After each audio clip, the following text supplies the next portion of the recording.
บุญน้อยคอยได้แต่มองเขาจูงแขนน้องเข้าห้องสู่ห้องวิวาขวัญใจของอ้าย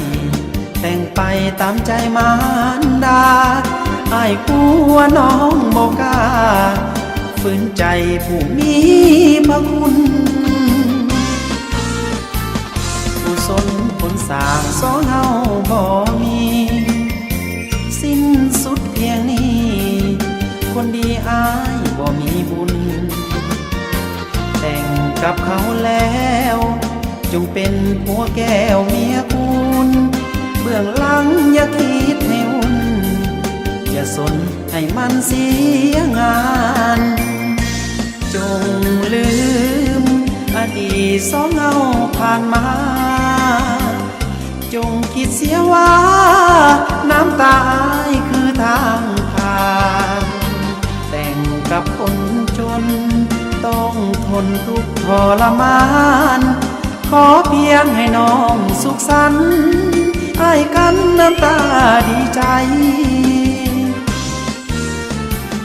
หากน้องบ่ได้เพราะอ้ายมันจนจะยอมสู้ทนอ้างว้างโดดเดียวได้น้องจงมีสุขโชคดีเป็นเมียเขาไปอ้ายยืนกันน้ำตาเอาไว้ดีใจที่น้องได้ดี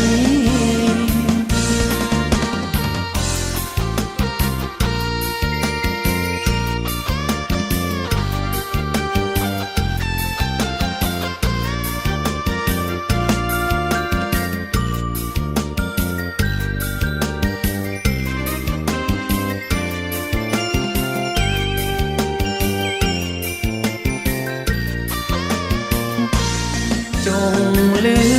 มอดีตสองเงาผ่านมา